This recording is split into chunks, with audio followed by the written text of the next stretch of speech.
Hi friends, welcome back to one more mini blog. So ఈ రోజు మేము biochar preparation process అనేది start చేసినాం అనమాట. మా కాలేజ్ లోనే బయోచార్ అంటే గానీ చార్కోల్ ని ప్రిపేర్ చేయడం అనమాట. సో దీనికి కావాల్సింది ఏంటంటే ఫీడ్ స్టాక్ అనేది అవసరం. ఫీడ్ స్టాక్ అంటే ఇక్కడ చూసిన బయోమాస్ అంటే బ్రాంచెస్ కావచ్చు, ట్విక్స్ కావచ్చు, ఇలాంటివన్నీ కూడా కలెక్ట్ చేసుకుని దాన్ని డ్రై చేసి డ్రమ్స్ ఉన్నాయి కదా, అక్కడ కనిపిస్తున్న డ్రమ్స్ లో మేము అన్ని పేర్చిన తర్వాత దాన్ని 1.5 hours కాలిస్తే గానీ బొగ్గు లాంటిది వస్తుంది అనమాట. కానీ బొగ్గు కాదు, ఏంటంటే ఈ ప్రాసెస్ లో ఏం చేస్తామంటే పార్షియల్ గా ఆక్సిజన్ అనేది లిమిటెడ్ ఆక్సిజన్ అనేది యూజ్ చేస్తాం. దాన్ని ఎనరోబిక్ పైరోలిసిస్ అంటారు అనమాట. అంటే లిమిటెడ్ ఆక్సిజన్ యూజ్ చేసుకొని మనకు బొగ్గు అనేది తయారవుతుంది అనమాట. సో ఇలా మేము ఈ రోజు అంతా ఏంటంటే గానీ ఇంకా మేము స్టార్ట్ చేయలేదు.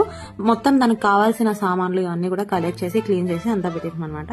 సో ఇక్కడ మీరు చూడొచ్చు, అంతా బ్రాంచెస్ అన్నింటినీ ఒక దగ్గరకు లాక్కెళ్ళి దాన్ని కట్ చేసి అక్కడంతా క్లీన్ చేసి డ్రమ్స్ పెట్టి, సో చాలా వర్క్ ఉంది ఈ రోజు అయితే. సో ఇదంతా క్లీన్ చేసిన తర్వాత ఇంకా బొగ్గు అనేది ప్రిపేర్ చేయాలన్నమాట. సో మీరు దాని నుంచి వేరే వేరే బై ప్రొడక్ట్స్ కూడా మేము తయారు చేద్దాం అనుకుంటున్నాము. సో అవన్నీ కూడా మీరు చూడాలంటే కానీ తప్పకుండా కంటిన్యూ వీడియోస్ అనేది వస్తున్నాయి. సో అవన్నీ కూడా ఫాలో అవ్వండి. మంచి ఇన్ఫర్మేటివ్ అనేది మీకు షేర్ చేస్తాను. దాని నుంచి మేము సోప్స్ చేద్దాము, ఇంకా కొన్ని క్లే కొంచెం అవన్నీ కలిపి ఇంకొన్ని ఉమ్మలు ఇలాంటివి కూడా చేద్దాం అనుకుంటున్నాము. సో ఇంకా దాని గురించి ఇన్ఫర్మేషన్ అన్ని కూడా నేను షేర్ చేస్తాను. ఇది ఫ్రెండ్స్ యొక్క మినీ బ్లాగ్ గురించి. Thanks for watching.